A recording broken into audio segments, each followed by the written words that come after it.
bem tranquila. Aí eu perguntei à médica, eu preciso sair com meu pai, eu preciso dar um alívio pro meu pai. Aí eu peguei meu pai, ela falou assim, não, pode ir, sua mãe tá ótima.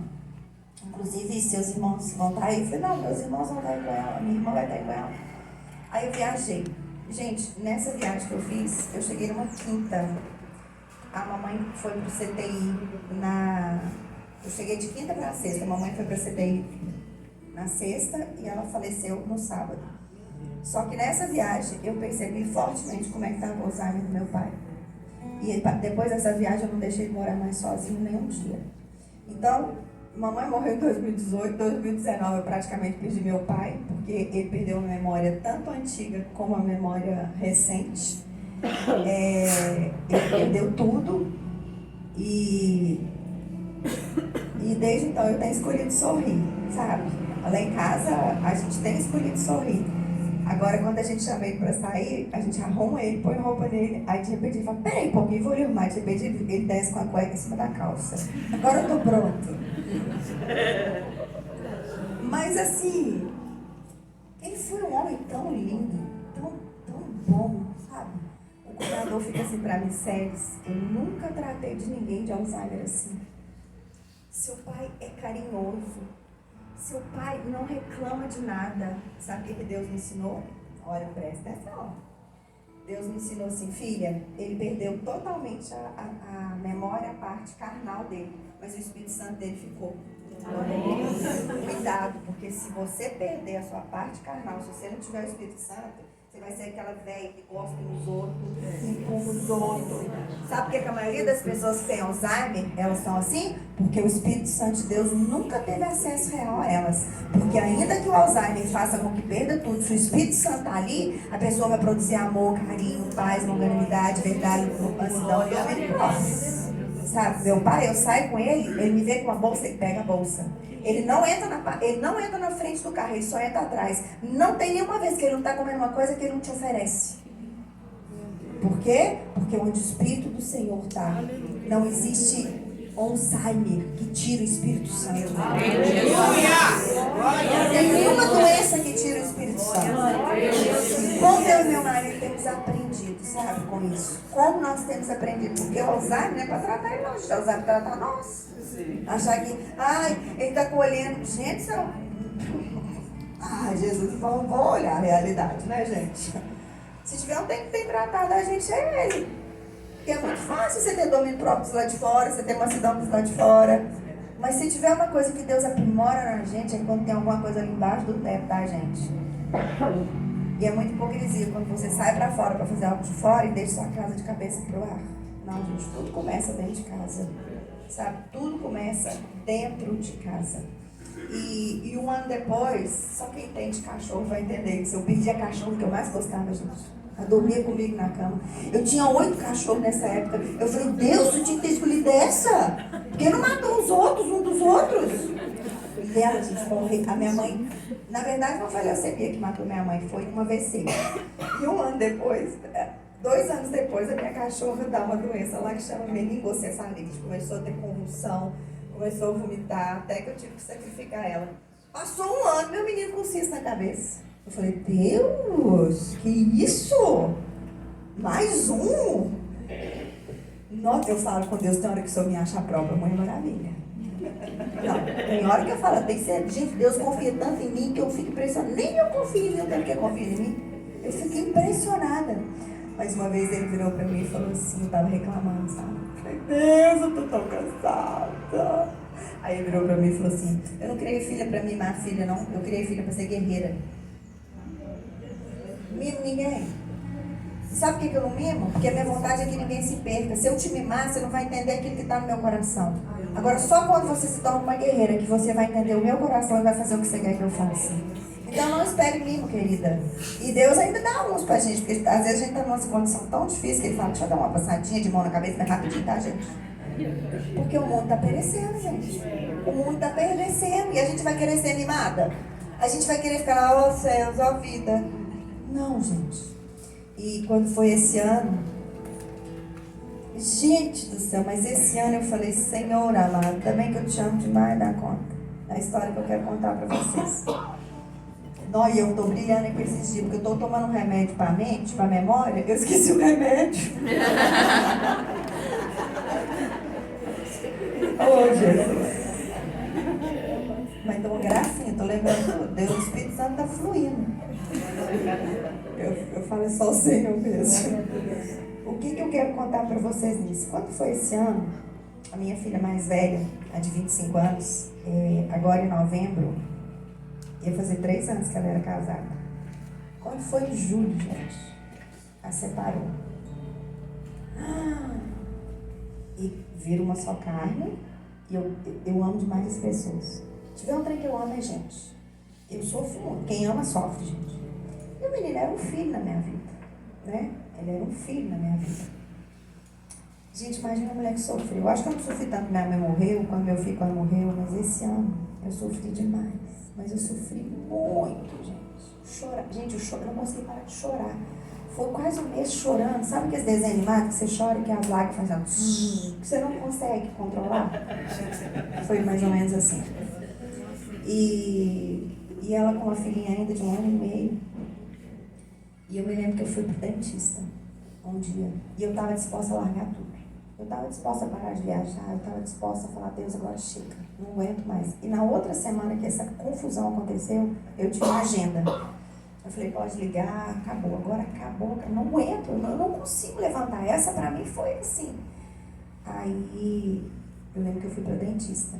E essa dentista minha, não tinha comentado nada com ela, ela tinha um avô.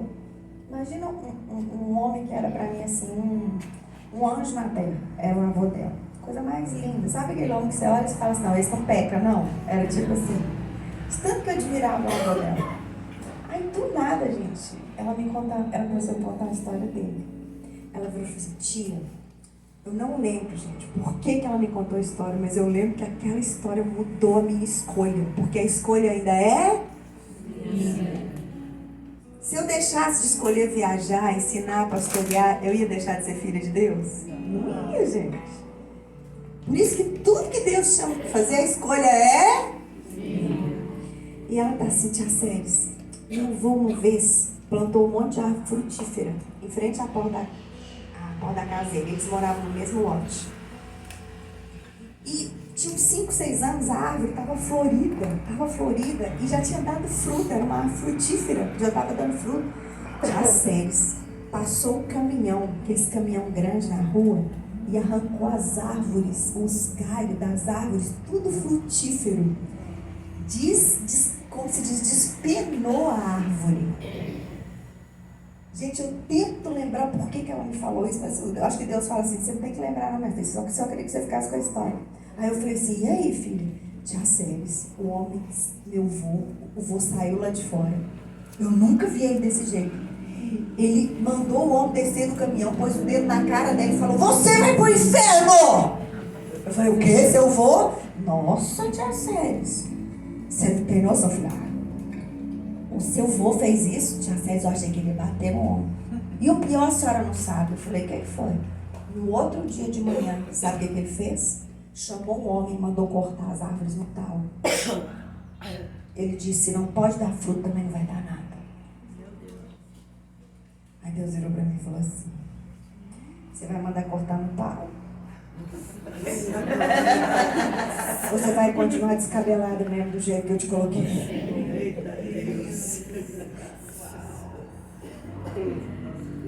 É, Jesus. Eu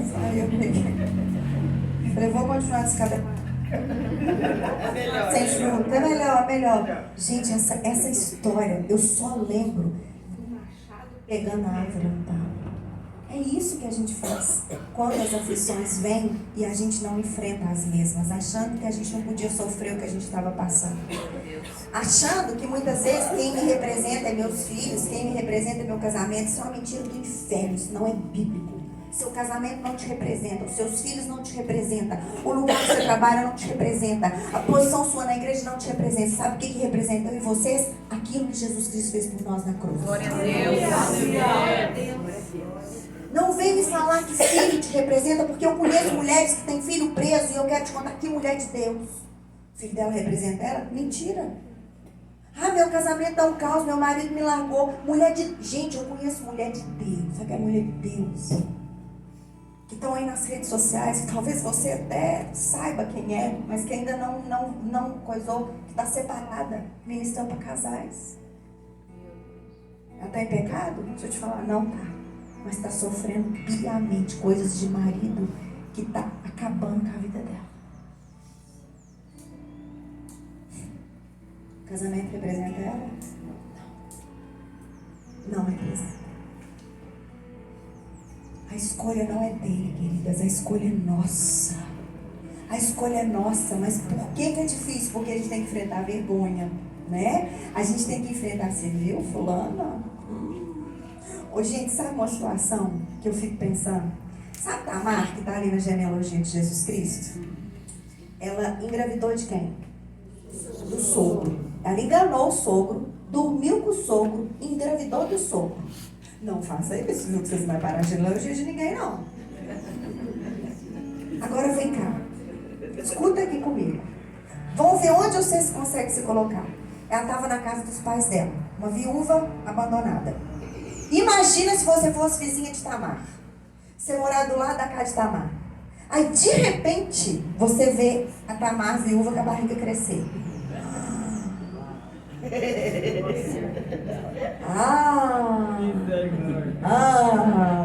Eu interrompi. De medo. E aí, o que será que você faria? Eu ia falar assim, nossa, tá vendo, crente da bunda quente? Eu vou falar uma coisa pra vocês, eu não tenho maturidade pra... Eu não me vejo nesse lugar achando que aquela barriga estava crescendo de acordo com a vontade de Deus. Estou falando a verdade pra vocês, que pra mim é muito. Mas vocês já pararam para pensar o tanto de gente julgou aquela mulher e ela estava absolutamente no centro da vontade de Deus? Cuidado como você olha as pessoas. Cuidado como você julga a situação. Sabe? Deus transforma maldição em bênção. Deus escolhe aqueles que acham aqueles que não são nada para confundir aqueles que acham que são alguma coisa. Deus pega as coisas fracas desse mundo para confundir as fortes. Por isso que ele fala ali em Mateus 7, não julga, não condena, porque do mesmo jeito que você julgar, você vai ser julgado. Com a mesma medida que você medir, você vai ser medido. Amada, nós não temos capacitação para isso, sabe? Porque eu e você temos limite, nós temos limite, mas Deus não tem limite. Ele pega uma prostituta, faz dela uma mãe de família. Amada, deixa eu falar uma coisa para vocês. Quando Raabe foi escolhida, me conta, os espias viraram para ela e falaram assim, Raabe, você tem que sair da prostituição? Não. Sabe o que eles falaram para ela? A única coisa que você tem que fazer é esconder que a gente teve aqui e colocar um fio de escarlate lá. Se fosse eu ia falar com ela, você sai da prostituição em nome de Jesus, porque senão você não vai ser salvo.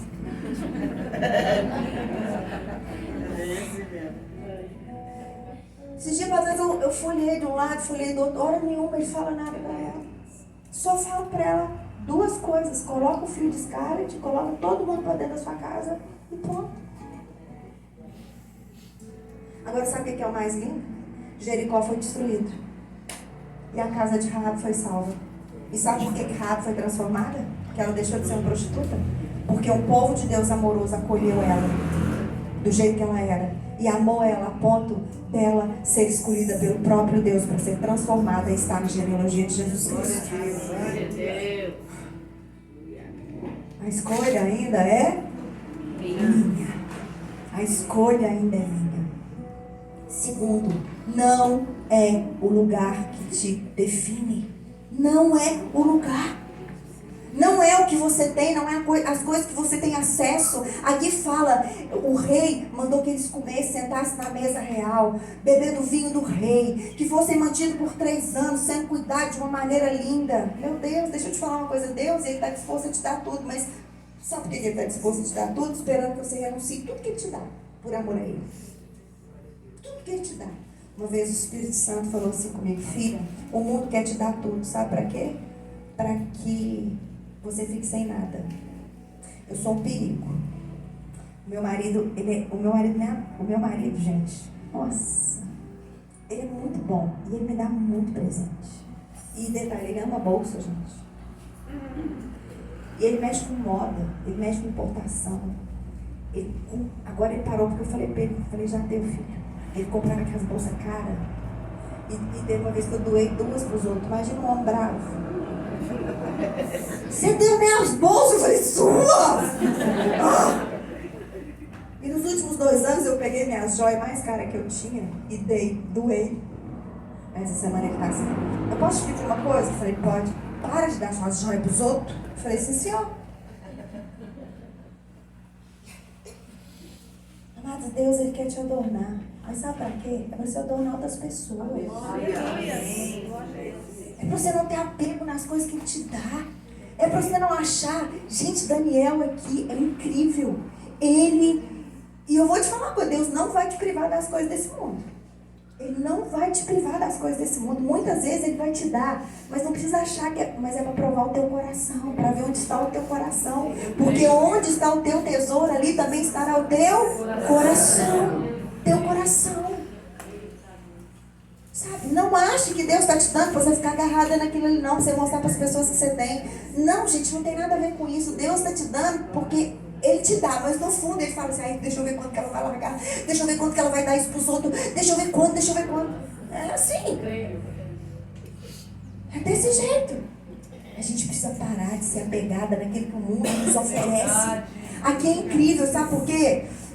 Daniel aqui fala assim, gente, resolveu Daniel firmemente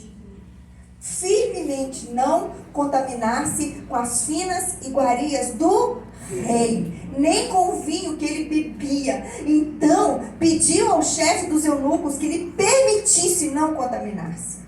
Querida, se a gente não for firme, nós não vamos cumprir o propósito que Deus tem para nós.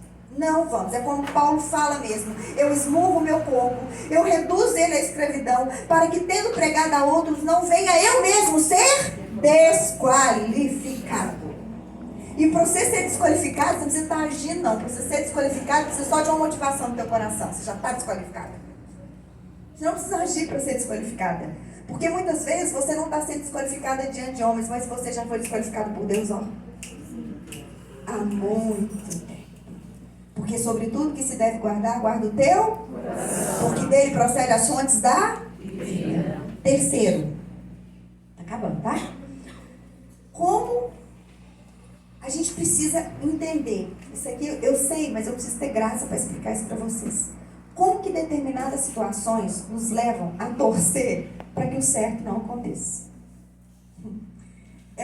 Peraí, eu vou. Aqui fala assim, ora, Deus concedeu a Daniel misericórdia e compreensão da parte do chefe dos eunucos. Yes, veio uma brilhante. A mamãe sempre murmurava um monte de doença. E ela sempre falava, essa dor de cabeça vai me matar. Essa dor de cabeça vai me matar. E se tiver uma coisa que a minha mãe sempre queria ir médico, para chegar lá no médico e o médico virar para ela e falar assim, realmente você está com uma doença muito ruim, você vai ter que tomar N remédio. Mas o médico nunca falava isso para ela. Ela chegava lá no médico, o médico virava para ela e falava assim, dona Agda, só tem que deixar de ser nervosa, fazer um exercício físico e viver a vida mais leve. Quantas e quantas vezes que a gente queria um remédio? Fala! E a gente chega ali, o médico vira para a gente e fala assim, não, tá tudo bem, leva a vida mais leve. E a gente só queria um comprimido. A gente só queria um comprimido para resolver, mas não, aquilo que é necessário para você resolver está dentro de você. Vai ter que ter esforço, vai ter que ter briga, vai ter que ter guerra. Mas a gente só queria um comprimidinho. Não é? Minha mãe sempre profetizou que não queria ficar velha. Sempre profetizou que não queria ficar velha. Mamãe sempre falava, se eu ficar careca eu morro. E eu não quero ficar velha. Ela deu leucemia, ficou careca, morreu. E ela morreu linda, maravilhosa, não ficou velha. Cuidado com o que você fala. Cuidado com o que você profetiza. Deixa eu contar uma coisa pra vocês. Não tem nenhum caso de Alzheimer na família do meu pai. Nenhum. O papai era hoteleiro. E praticamente umas 2, 3 vezes na semana, cidade do interior, um senhorzinho ia parar lá no hotel do meu pai, que ele tinha Alzheimer. E ele ia parar lá no hotel do meu pai e ele ficava lá falando assim, isso aqui é tudo meu, isso aqui é tudo meu. E sem lembrar de nada, e a família tinha que ir buscar ele. Sabe o que meu pai falava? Meu Deus, que doença boa, eu quero morrer com ela. Meu Deus. Sim. Ele falava isso, olha que bacana, ele não lembra de nada. Cuidado com o que você fala. Cuidado com as suas palavras que você lança. Cuidado, porque mundo espiritual existe. Quando você lança uma palavra, aquela palavra ali tem poder. Cuidado para que você não faça aqui, ó, e você não entenda a responsabilidade das coisas que você fala. Você tem que ter responsabilidade das coisas que você fala. Deus, Ele quer te libertar. Sim, hoje é que Ele quer te libertar. Ele quer me libertar, Ele quer te libertar, mas você precisa entender uma coisa. Ele quer te libertar hoje, mas uma libertação que vem com responsabilidade. De não falar nada para atingir as pessoas. E muitas vezes a gente fala isso. Você já viu como a gente às vezes está com um filho, aí o filho faz alguma coisa e ele fala assim, vou embora dessa casa. Não tem como você ir embora dessa casa. Tem como se acalmar, ter mansidão, domínio próprio, saber que a casa é sua. Deus te deu a casa. Se Deus te deu a casa, você não vai embora. Você tem responsabilidade de cuidar da sua casa. Para de lançar palavras soltas, porque isso é muito sério. Isso é muito sério na nossa vida. Sabe, papai e mamãe foram pais ótimos, mas como que o Senhor tem me mostrado coisas neles que eu não preciso fazer? Eu posso ser diferente. Por que eu estou falando isso aqui para vocês? Porque quando Daniel virou para aquele eunuco ali e falou, por favor, não me dê essas coisas, o que ele fez? O eunuco concordou com ele, amém? Mas existia uma responsabilidade de Daniel para com aquele homem. A ponto de ele virar para Daniel e falar assim, Daniel, se eu tirar a comida de você, você vai pôr em perigo a minha cabeça. Você vai pôr em perigo a minha cabeça. Cuidado, sabe? Com o que você está pedindo para Deus. Porque a sua cura, ela vai exigir responsabilidade da sua parte. A sua cura vai exigir que você mude o seu jeito com o seu marido. Se submeta a ele. A sua cura vai fazer com que muitas vezes o seu filho te dê um tapa numa face. Em vez de excomungar ele, você vai ter que dar outra. Existe responsabilidade quando nós somos curadas. Exemplo, eu escrevi alguns exemplos aqui. Não é sobre ter um casamento, mas é sobre manter um casamento, custe o que custar. Deus te dá um filho, mas Ele também te dá a responsabilidade de ensinar esse menino no caminho que ele tem que andar.